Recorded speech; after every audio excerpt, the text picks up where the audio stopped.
Hello friends, எல்லோருக்கும் வணக்கம். Welcome to young investor channel. Markets பார்த்துருப்பீங்க. ஸோ மார்க்கெட் இன்னைக்கு ட்ரெண்ட் எப்படி இருக்குன்னா, மார்க்கெட் பாசிட்டிவ்ல இருக்கு. பட் நம்மளோட போர்ட்ஃபோலியோ வந்து ரத்தார் ஓடிட்டு இருக்கு. மார்க்கெட் நல்லா தான் போகுது, நம்மளோட போர்ட்ஃபோலியோ நல்லா இல்லையா அப்படிங்கிற ட்ரெண்ட் மாதிரி இருக்குது. ஸோ நிஃப்டி 23,603 பாயிண்ட்ஸ்ல ட்ரேட் ஆகுது. 116 பாயிண்ட்ஸ் பாசிட்டிவ்ல இருக்கு. அது மாதிரி சென்செக்ஸ் 77,646 பாயிண்ட்ஸ்ல ட்ரேட் ஆகுது. 357 பாயிண்ட்ஸ் பாசிட்டிவ். பேங்க் நிஃப்டி வந்து பார்க்கும்போது 51,574 பாயிண்ட்ஸ்ல ட்ரேட் ஆகுது. 365 பாயிண்ட்ஸ் பாசிட்டிவ்ல இருக்கு. Bank of Baroda, Punjab national bank இவங்க எல்லாமே பார்த்தீங்கன்னா, bank of Baroda 3% positive, Punjab national bank ஒரு 2.5% பாசிட்டிவ்ல இருக்கு. HDFC bank, federal bank, IndusInd bank இது ஒரு 1% to 1.5% பாசிட்டிவ்ல இருக்கு. Canara bank, state bank of India, ICICI bank, state bank of India, Axis bank இதெல்லாமே பார்க்கும்போது ஒரு ஃபிளாட் பாசிட்டிவ்ல இருக்கிறாங்க. Kotak Mahindra bank, IDFC first bank, AU small finance bank இதில் கோட்டக் மஹிந்திரா பேங்க் ஃபிளாட் நெகட்டிவும், ஐடிஎஃப்சி ஃபர்ஸ்ட் பேங்க் 1.5% நெகட்டிவ்ல இருக்கு. ஏவு ஸ்மால் ஃபினான்ஸ் பேங்க் 4% மேலே நெகட்டிவ் ட்ரெண்ட்ல ட்ரேட் ஆகிட்டு இருக்குது. ஸோ ஃபர்ஸ்ட் பார்த்தீங்கன்னா, இன்னைக்கு இந்த ஆட்டோமோட்டிவ் கம்பெனிஸ் எல்லாமே பயங்கர அடி. அதில் நீங்கள் ஃபர்ஸ்ட் பார்த்தீங்கன்னா டாடா மோட்டார்ஸ்லாம் இன்னைக்கு 6% மேலே நெகட்டிவ், 668 ரூபாய் ட்ரேட் ஆகுது. இன்னைக்கு 5% மேலே புஷ். சமர்தனா மதர்சன் 3% புஷ், 130 ரூபாய் ட்ரேட் ஆகுது. Mahindra and Mahindra flat push தான், 2,727 ரூபாய் இருக்கு. மாருதி சுசுகி ஒரு ஃபிளாட் பாசிட்டிவ் ட்ரெண்ட்ல இருக்கு, 11,775 ரூபாய் இருக்கு. Sona BLW precision forgings limited இவங்க 6% புஷ், 468 ரூபாய் இருக்குது. ஈச்சர் மோட்டார்ஸ் ஒரு ஃபிளாட் புஷ் தான், நான் அவங்களும் புஷ் ஆனாங்க. 5,300 போச்சு, கடைசியில் 5,374 ரூபாய் ட்ரேட் ஆகுது ஈச்சர் மோட்டார்ஸ். காரணம் என்ன அப்படின்னு நீங்க தோண்டி பார்க்கும்போது தான் தெரியுது. நம்மளோட தலைவர் ட்ரம்ப் வந்து டேக்ஸ் ஆட்டோ இம்போர்ட்டுக்கான டாரிஃப் 25% எஃபெக்டிவ் வந்து ஏப்ரல் 2ஆம் தேதியிலேருந்து. இதில் வந்து engines, transmission, power train parts, electrical components இது எல்லாமே சப்ளை பண்ணுற கம்பெனிஸ் இது அஃபெக்ட் பண்ணும். அதனால தான் மேஜராக வந்து சமர்தனா மதர்சனும் இன்னைக்கு அடி வாங்கியிருக்குது. மேஜராக இது இம்பாக்ட் ஆகுறது Tata Motors, Eicher Motors. Component makers நீ பார்க்கும்போது, அதாவது அந்த பார்ட்ஸ் ஸ்பேர் பார்ட்ஸ் சப்ளை பண்ணுறது நீ பார்த்தீங்கன்னா, சோனா பிஎல்டபிள்யூ, சமர்தனா மதர்சன், பாரத் ஃபோர்ஜி இந்த மாதிரிப்பட்ட சில கம்பெனிஸ்ல எல்லாமே இது இம்பாக்ட் ஆகும்னு சொல்றாங்க. ஸோ இதனால இன்னைக்கு டாடா மோட்டார்ஸ் பயங்கரமா அடி. அது மட்டும் இல்லாமல் ஜேஎல்ஆரும் இவங்களுக்கு அதிகமாக இம்பாக்ட் ஆகும். டாடா மோட்டார்ஸோட ஜேஎல்ஆர் யூனிட்டுக்கும் வந்து பார்த்தீங்கன்னா இது இம்பாக்ட் ஆகும். அந்த பேஸில் வந்து இன்னைக்கு டாடா மோட்டார்ஸ் பயங்கரமாக அடி விழுந்திருக்கு. நெக்ஸ்ட் ஜப்பானும் இதுக்கு என்ன ரியாக்ட் பண்ணியிருக்காங்க அப்படின்னு சொல்லி பார்த்தீங்கன்னா, எங்களோட டோட்டல் எக்ஸ்போர்ட்ல ஆட்டோமொபைல்ஸ் மட்டுமே 28.3% இருக்கு. அது மட்டும் இல்லாமல் அமெரிக்காவில் வந்து ஜப்பான் அதிக அளவில் இன்வெஸ்ட்மெண்ட்டும் பண்ணியிருக்கோம். அதனால நீங்கள் மற்ற நாட்டுக்கு போடுற டாரிஃப் மாதிரி எங்களுக்கு போட்டால் அது நியாயம் இல்லை அப்படின்னு சொல்லி ஜப்பான் இதுக்கு ரியாக்ட் பண்ணியிருக்காங்க. ஸோ இது எல்லாமே எப்போ கண்ட்ரோலுக்கு வரும்னு சொல்லி நம்ம வெயிட் பண்ணி தான் பார்க்கணும். நெக்ஸ்ட் பார்த்தீங்கன்னா, சைனாவில் ஒன் ஆஃப் த லெஜண்ட் கம்பெனியாக இருக்கிற BYD இவங்க வந்து பார்த்தீங்கன்னா தெலுங்கானாவில் ஹைதராபாத்தில் வந்து ஒரு 80,000 கோடி பிளான் போட போகிறாங்க அப்படிங்கிற ஒரு அப்டேட் வந்திருக்குது. 2032 கிட்டத்தட்ட 6 லட்சம் வெஹிக்கிள்ஸ் வந்து இங்கே மேனுஃபேக்சர் பண்ணலாம், அப்படி ஒரு பிரம்மாண்டமான ஃபெசிலிட்டியை வந்து இங்கே போட இருக்கிறாங்க அப்படின்னு சொல்லி சொல்கிறாங்க. பட் நான் ஆக்சுவலி இது வந்து உண்மையாக என்ன அப்படின்னு சொல்லி ஃபஸ்ட்டு பார்க்க போனேன். கடைசியில் தான் பார்த்தா தெரியுது, இது வந்து 2 இதில் வந்திருக்கு. ஒன்று NDTV ஆட்டோவில் வந்திருக்கு, இன்னொன்று வந்து பார்த்தீங்கன்னா ETV பாரத், இப்படி 2 நியூஸ் சேனல்ஸ்லாம் வந்திருக்குது. ஸோ ஓவர்லாட்டு வந்து 80,000 கோடி $10 பில்லியன் வந்து ஒரு மேனுஃபேக்சரிங் ஃபெசிலிட்டி போட போகிறாங்க BYD. தெலுங்கானாவுக்கு ஒரு லக்குன்னு சொல்லலாம் குறிப்பாட்டு. ஏன்னா ரொம்பவே லக்கு. ஏன்னா இப்போ இவங்க இதோட நிறுத்த மாட்டாங்க.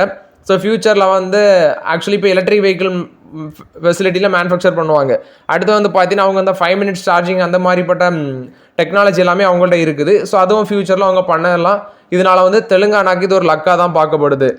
நெக்ஸ்ட் டாக்டர் ரெட்டி லெபார்டரிஸும் பயோதீரா சொல்யூஷன் இவங்க 2 பேருமே வந்து பார்த்தீங்கன்னா ஒரு கமர்ஷியலைசேஷன் அண்ட் லைசன்ஸ் அக்ரிமெண்ட் போடுறாங்க. எதுக்குன்னா 2 ப்ரொபோஸ்டு பயோசிமிலர் வந்து கொண்டு வராங்க. இது வந்து சவுத் ஈஸ்ட் ஏஷியாவில் வந்து எக்ஸ்பேண்ட் பண்ணுறதுக்கு. அந்த பயோசிமிலரோட நேம் வந்து ஸ்டிலரா பயோசிமிலர், இன்னொன்று வந்து சிம்போனி பயோசிமிலர். இந்த 2 இதுமே வந்து கமர்ஷியலைசேஷன் பண்ணுறதுக்கு வேண்டி. அது மட்டும் இல்லாமல் அந்த பயோசிமிலர் வந்து பார்த்தீங்கன்னா சப்ளை பண்ணுறதுக்கு, எக்ஸ்பென்ஷன் பண்ணுறது சவுத் ஈஸ்ட் ஏஷியாவில், அதுக்கு வேண்டி இந்த பார்ட்னர்ஷிப்பில் வராங்க அப்படின்னு சொல்கிறாங்க. ஸோ அது மட்டும் இல்லாமல் இன்டர்நேஷனல் ப்ரெசன்ஸ் நீ பார்க்கும்போது Cambodia, Indonesia, Malaysia, Philippines, Thailand, Vietnam இங்கெல்லாமே பார்த்தீங்கன்னா இதை கொண்டு போவாங்கன்னு சொல்கிறாங்க. இது வந்து ரெட்டிஸ் கொடுத்த ஒரு பாசிட்டிவ் அப்டேட்டு. ஷேர் ப்ரைஸ் 1147 இருக்குது. 1.5% நெகட்டிவ் இதில் தான் இன்னைக்கு ட்ரேட் ஆகுது. எனக்கு தெரிஞ்சு ரெட்டிஸில் ஆப்பர்ச்சுனிட்டி தான், ஸ்லோவாக யூஸ் பண்ணலாங்கிறது என்னோட கருத்து. இது டாக்டர் ரெட்டி லெபார்டரிஸை பொறுத்த வரைக்கும் ஒரு பாசிட்டிவ் அப்டேட்டு.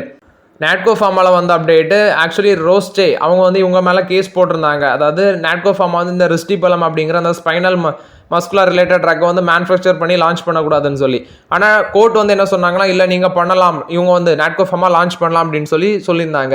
அந்த ஸ்பைனல் மஸ்குலர் ரிலேட்டட் அந்த ரிஸ்டிபலம் அந்த ட்ரக் வந்து பார்த்தீங்கன்னா ரேர் அட் இந்தியாவில் யூஸ் பண்ணுறது. ஆக்சுவலி அவங்க வந்து ஹை ப்ரைஸில் கொடுக்குறாங்க, பட் இவங்க வந்து மேனுஃபேக்சர் பண்ணி லான்ச் பண்ணால் அது சீப் ப்ரைஸில் கிடைக்குது அப்படிங்கிறதுனால கோர்ட் வந்து இப்போ அப்ரூவல் கொடுத்துருந்தாங்க நீங்கள் லான்ச் பண்ணலான்ட்டு. இப்போ டெல்லி ஹைகோர்ட் என்ன சொல்லியிருக்காங்கன்னா, அந்த ரிஸ்டி பலம் அதை வந்து ஏப்ரல் 2 வரைக்கும் நீங்கள் லான்ச் பண்ணுறதை ஹோல்ட் பண்ணுங்க, அதாவது பாஸ் பண்ணுங்க அப்படின்னு சொல்லியிருக்காங்க. ஸோ ஃபியூச்சர் அப்டேட்ஸ் என்ன வந்துச்சுன்னா நான் உங்களுக்கு அப்டேட் பண்ணுறேன். இது நாட்கோ ஃபார்மால வந்து அப்டேட்டு. அந்த ரிஸ்டி பலம் அதை லான்ச் பண்ணுறதை ஏப்ரல் 2 வரைக்கும் பாஸ் பண்ணுங்க அப்படின்னு சொல்லியிருக்காங்க. இது நாட்கோ ஃபார்மா பொறுத்தவரைக்கும் அப்டேட். நாட்கோ ஃபார்மாவும் 800 சம்திங்கில் தான் இருக்குது. அதுவும் பார்த்தீங்கன்னா ஸ்லோவாக கண் வச்சுக்கோங்க. என்ன கேட்டால் நம்ம ரிசல்ட்ஸை பார்த்துட்டு ஃபோக்கஸ் பண்ணுறது பெட்டருங்கிறது என்னோட கருத்து. நெக்ஸ்ட் பார்த்தீங்கன்னா இன்ஃபோசிஸில் எப்போவுமே ஒரு பிரச்சனை இருந்துட்டு தான் இருக்கும் போல். ஆக்சுவலி மைசூர் கேம்பஸில் வந்து நிறைய ட்ரெயினிஸ் வந்து வெளியே அனுப்புனாங்க, அவங்க வந்து எக்ஸாம் பாஸ் ஆகலான்ட்டு. இப்போ மறுபடியும் பார்த்தீங்கன்னா ஒரு 30-45 எம்ப்ளாயிஸை வந்து, அதாவது ட்ரெயினிஸை வந்து வெளியே அனுப்பியிருக்காங்க. ஏன்னா இன்டர்னல் அசஸ்மெண்ட் டெஸ்ட்டை வந்து அவங்க பாஸ் பண்ணலன்னு சொல்லி. இது இன்ஃபோசிஸில் வந்து அப்டேட்டு.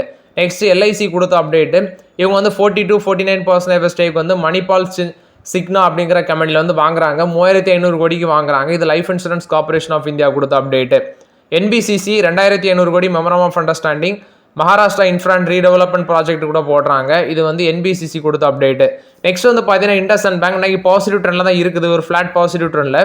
இதில் வந்து அப்டேட் என்னன்னா, மே 2023 ஜூன் 2024 அந்த காலகட்டத்தில் சிஇஓ வந்து கிட்டத்தட்ட பார்த்தீங்கன்னா சம் அமௌண்ட் ஆஃப் ஷேர்ஸ் கிட்டத்தட்ட 134 கோடி, அதே மாதிரி டெப்யூட்டி சிஇஓ வந்து 82 கோடிக்கு ஷேர் விற்றாங்க. இந்த டைமில் வந்து இன்சைடர் ட்ரேடிங் நடந்திருக்கு அப்படின்னு சொல்லி ஒரு நியூஸ் வருது. ஸோ அது எந்த அளவு உண்மைன்னு தெரில. இன்சைடர் ட்ரேடிங் வந்து நடந்திருக்கு அப்படின்னு சொல்கிறாங்க இண்டஸ்இண்ட் பேங்க்கில். அது மட்டும் இல்லாமல் இண்டஸ்இண்ட் பேங்க்கில் வந்து பார்த்தீங்கன்னா அந்த டெரிவேட்டிவ் போர்ட்ஃபோலியோவில் வந்து டிஸ்கிரப்பன்சி நடந்த அந்த அப்டேட் எல்லாமே நாளைக்கு நம்ம கிடச்சிரும். ஏன்னா மார்ச் 28 தான் அந்த டீட்டெயில்ஸ் தெரியும்னு சொல்லியிருந்தாங்க. அவங்க அந்த கமிட்டி ஒன்று போட்டாங்க, ப்ராம்ப்ட் த்ராட்டன். அது வந்து நாளைக்கு நமக்கு தெரிஞ்சிடும்.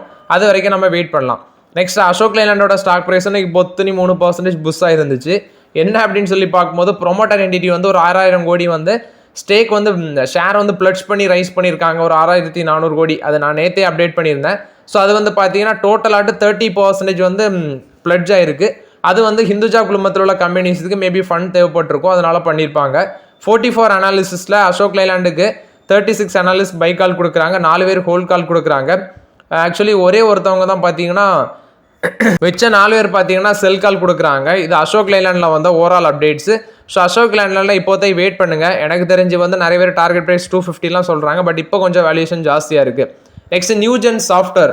இந்த ஷேர் வந்து நேற்றே நம்ம டிஸ்கஸ் பண்ணியிருந்தோம். நியூஜென் சாஃப்ட்வேரும் டிஸ்கஸ் பண்ணியிருந்தோம், அதே மாதிரி நெட்வொர்க் டெக்னாலஜிஸும் டிஸ்கஸ் பண்ணியிருந்தோம். நியூஜென் சாஃப்ட்வேர் இன்னைக்கு 2% மேலே போயிருக்கு. $1.28 மில்லியன் ஒர்த் ஆஃப் கான்ட்ராக்ட் வந்து வின் பண்ணியிருக்கிறாங்க. ஸோ அது பேசிஸில் வந்து பார்த்தீங்கன்னா மேலே போயிருக்கு. மேனேஜ்மெண்ட் சொல்யூஷன் கான்ட்ராக்ட் அந்த பேசிஸில் மேலே போயிருக்கு. நெக்ஸ்ட் பிஇஎம்எல் வந்து பிளான்ட் செட்டப் பண்ண இருக்கிறாங்க. மைனிங் எக்யூப்மெண்ட் பிளான்ட் வந்து சத்தீஸ்கரில் செட்டப் பண்ண இருக்கிறாங்க அப்படின்னு சொல்கிறாங்க. இது பிஇஎம்எல் கொடுத்த அப்டேட்டு. நெக்ஸ்ட் ரிலையன்ஸ் என்ன சொல்கிறாங்கன்னா, நாங்கள் வந்து வெனிசுலன் ஆயிலை வந்து வாங்குறத வந்து ஸ்டாப் பண்ண போகிறோம் அப்படின்னு சொல்கிறாங்க. ஏன்னா யூஎஸில் வந்து அங்கேருந்து ஆயில் வாங்கலாம், டேரிஃப் போடும் 25% அப்படின்னு சொன்னதுனால ரிலையன்ஸ் இண்டஸ்ட்ரீஸ் வந்து வெனிசுலன் ஆயிலை வந்து நாங்கள் இம்போர்ட் பண்ணுறதை இப்போ நிறுத்த போகிறோம் அப்படின்னு சொல்லி அப்டேட் கொடுக்குறாங்க. இது ரிலையன்ஸ் இண்டஸ்ட்ரீஸ் கொடுத்த அப்டேட்டு.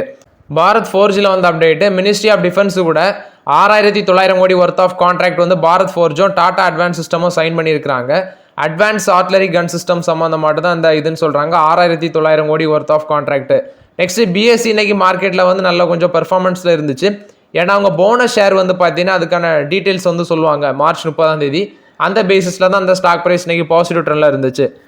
இன்ஃபோசிஸில் இன்றைக்கி ஒரு பாசிட்டிவ் அப்டேட்டாக இருந்துச்சு. 2949 கோடி அவங்களுக்கு ரீஃபண்ட் கிடச்சிருக்கு, tax refund.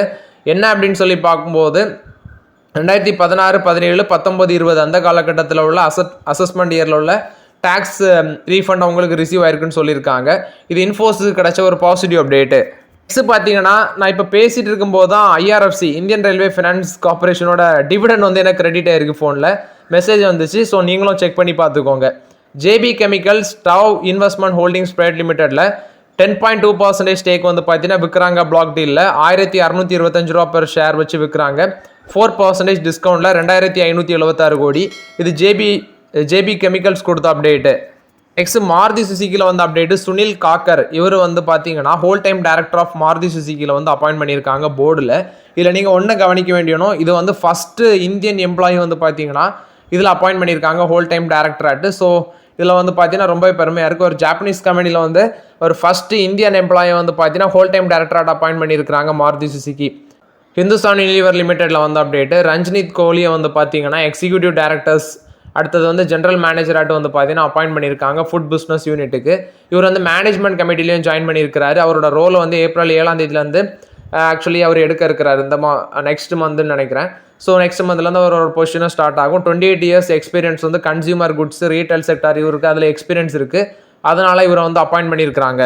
Indian oil corporation குஜராத்தில் இவங்களுக்கு ஒரு ரிஃபைனரி யூனிட் இருக்குது. ஸோ அங்கே வந்து பார்த்தீங்கன்னா ப்ரொடக்ஷனை இன்னும் அதிகரிக்க போகிறோம் அப்படின்னு சொல்லி அப்டேட் கொடுக்குறாங்க. இது வந்து இந்தியன் ஆயில் கார்பரேஷன் கொடுத்த அப்டேட்டு. பேங்க் ஆஃப் இந்தியா கொடுத்த அப்டேட்டு. இவங்க non performing assets worth of 616.30 crores வந்து பார்த்தீங்கன்னா ரால்டா இந்தியா லிமிடெட் அவங்கள வந்து கொடுத்துருப்பாங்க, லோன் கொடுத்துருப்பாங்க.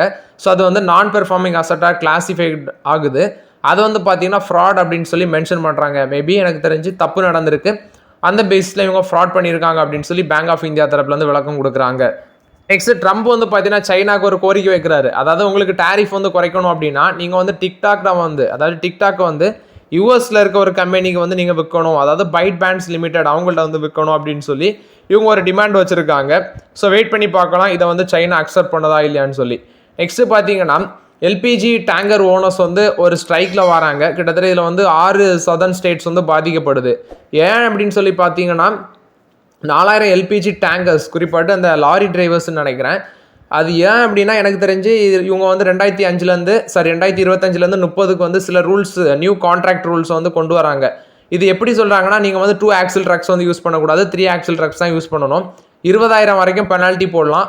அது மட்டும் இல்லை, அது எதுக்கு போடுறாங்கன்னா சும்மா போட மாட்டாங்க, டிரைவர் கிளீனர் ப்ராப்பர் ஐலட்டாக போடணும்னு சொல்கிறாங்க. அடுத்தது ஒரு மைனர் ஆக்சிடென்ட் நடந்தால் கூட வந்து நீங்கள் டிஸ்குவாலிஃபைட் ஆவீங்க. ஸோ டெண்டர் ப்ராசஸும் பார்த்தீங்கன்னா 3 years தான் அப்படின்னு சொல்லி இந்த நியூ கான்ட்ராக்ட் ரூல்ஸ் இருக்குது போல். அதை வந்து இந்த எம்ப்ளாயிஸ் வந்து அக்செப்ட் பண்ணாத பேசிஸில் வந்து பார்த்தீங்கன்னா இன்டெஃபினட்டாக ஸ்ட்ரைக் வராங்க. இதனால ஒரு 6,000 ஸ்டேட்ஸ் வந்து பாதிக்கப்படலாம், சப்ளை பாதிக்கப்படலாம், 4000 எல்பிஜி டேங்கர்ஸு. ஸோ மேபி வந்து பார்த்தீங்கன்னா கம்பெனிகள் பேச்சுவார்த்தை நடத்துனாங்கன்னா இது சரி செய்யலாம். இதில் வந்து Indian oil corporation, Bharat petroleum, Hindustan petroleum தான் மேஜராக பாதிக்கப்படுறது. தமிழ்நாடு, கேரளா, தெலுங்கானா, நெக்ஸ்ட் வந்து கர்நாடகா, ஆந்திர பிரதேஷ், புதுச்சேரி இவங்க எல்லாமே அந்த ஸ்டேட்ஸு பாதிக்கப்பட இருக்கிறாங்க. ஸோ கம்பெனி சீக்கிரம் ஒரு நல்ல முடிவு எடுப்பாங்கன்னு நான் நினைக்கிறேன். இந்த சமவர்தனா மதர்சன் இந்த ஷேர் வந்து பார்த்தீங்கன்னா 3 வருஷத்தில் டபுள் ஆகும் அப்படின்னு சொல்லி சொல்கிறாங்க. சிஎல்எஸ்ஏ ரெவன்யூ வந்து $20 பில்லியன் வரும் 2029. ஸோ 12 month டார்கெட் ப்ரைஸ் அவங்க சொல்கிறது $167. அவுட் பெர்ஃபார்ம் ரேட்டிங் கொடுக்குறாங்க. என்டிபிசி வந்து பிட்ஸை வந்து இன்வைட் பண்ணுறாங்க. கிரேட் நிக்கோபார் ஐலாண்டில் வந்து ஒரு 5 மெகாவாட் சோலார் ப்ராஜெக்ட் சம்மந்தமாட்டு இது என்டிபிசி கொடுத்த update. So okay friends, actually இந்த வீடியோவில் சில இம்பார்ட்டன்ட் அப்டேட்ஸ் எல்லாமே டிஸ்கஸ் பண்ணோம். அந்த வீடியோ உங்களுக்கு பயனுள்ளதாக இருக்கும்னு நினைக்கிறேன். பயனுள்ளதாக இருந்துச்சுன்னா லைக் பண்ணுங்கள், சப்ஸ்கிரைப் பண்ணுங்கள், கமெண்ட் பண்ணுங்கள். Okay friends, thank you.